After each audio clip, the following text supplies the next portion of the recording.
talk a little bit about biogeochemical cycles. And the term biogeochemical sounds very fancy, but really these are just cycles that involve different molecules that are essential for life and how they circulate through an ecosystem, and really how they circulate through the entire through an entire biosphere.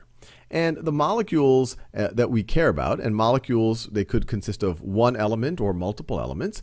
They are things like, well, water molecules, H2O.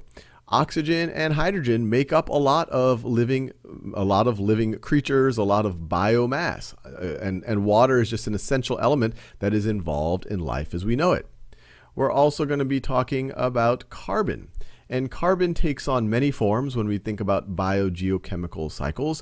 There's carbon dioxide in the air. There's a lot of carbon in organic molecules that form up most of the mass of life as we know it.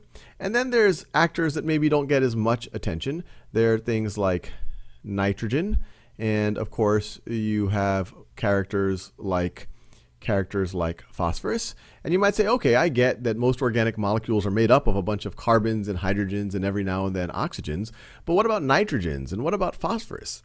And remember, your DNA, deoxyribonucleic acid, we're talking about nitrogenous bases. Your adenines and guanines and all of these things that we talk about in DNA, they involve nitrogen. And there's other biomolecules, amino acids, proteins, amino acids which make up proteins that involve nitrogen.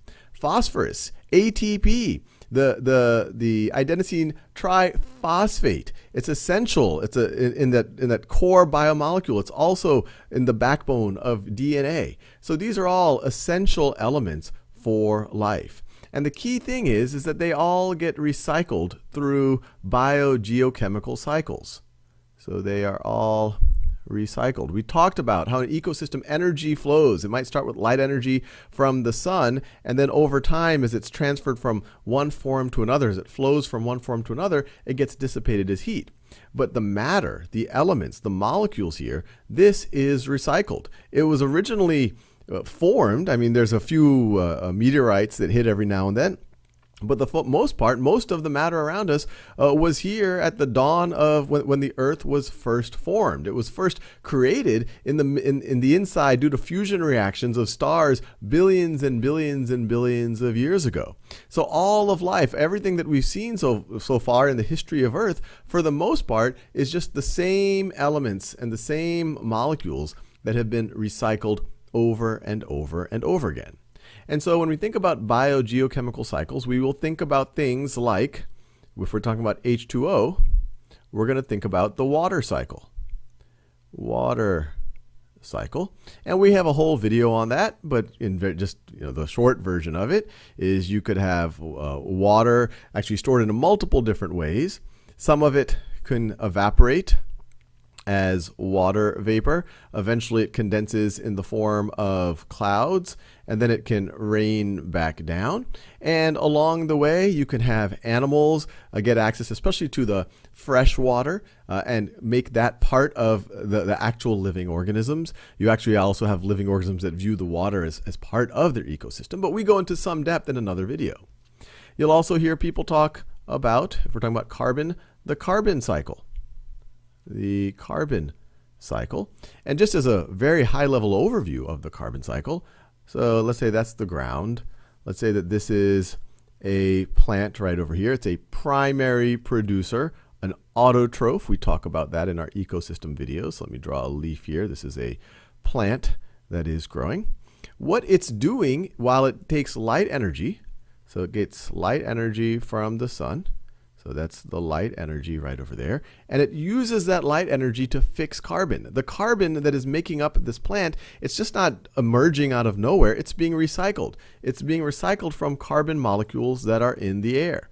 So the carbon molecules in the air, they're going to be, or the carbon in the air, it's going to be in molecular form in terms, it's going to be carbon dioxide.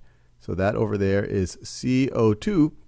And so the plant uses that light energy and that CO2 gas, and it's able to fix the carbon to construct it. So it looks like that plant is just growing. It's not clear where all that mass is coming from, but it literally is coming from the air. And it might get a few of the nutrients, especially things like nitrogen and phosphorus, from the ground. And that's where we could go into the whole nitrogen and phosphorus cycles. But then once these plants fix all of this carbon, some of it gets stored in the biomass. Sometimes the plant dies, and then it gets buried, and then with enough pressure, it can turn into hydrocarbons. So hydrocarbons, when you fuel your car, it's really energy stored by dead plants a long, long time ago that got buried and put into that form, but it was essentially plants through photosynthesis that first stored that energy. But then, of course, and we've talked about this, you can have animals that eat those plants. So let me draw an animal that is eating it. So that looks like an animal. Well, that one looks like something that likes to eat more than just plants. So this is, let me draw it like it's like an alligator chicken looking thing. Well, that's close enough. Well, you get the idea. When it eats that plant, it's using some of that carbon that was fixed originally by that plant for its own biomass, but it'll also, as it metabolizes some of it, it will use the bond, the energy stored in those chemical bonds, to live and grow and move about. And as it does that, it will exhale the CO2. So that the CO2 goes back into the environment. And this is a huge oversimplification of the carbon cycle, but this is the general idea. And eventually this thing might die or might get eaten by other consumers. And then you have the decomposers down here who could further make use of those chemical bonds that the primary producer first created using that light energy. Let me decomposers right over here. And they might also, as they consume that, release more CO2, which will eventually then get fixed again by a primary producer. And there's similar cycles for nitrogen and phosphorus, these often involving bacteria, to fix the nitrogen and the phosphorus from the air to make it available as nutrients in the soil for some of the primary producers in, say, the carbon cycle. And nitrogen doesn't get a lot of attention, but this is actually the most common gas in our atmosphere. So it's all around you right now. Even while we're breathing, we are breathing a lot of nitrogen, although it doesn't play as strong of a role as, say, oxygen. And the oxygen in the air is going to be molecular oxygen. So I could also write O2 right over here.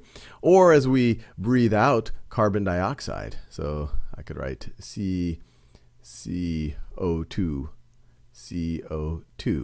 right over there. But hopefully this gives you a sense of how matter is recycled. As energy is flowing through ecosystems, including the largest ecosystem on our Earth, which is Earth as a biosphere, you have matter being constantly recycled.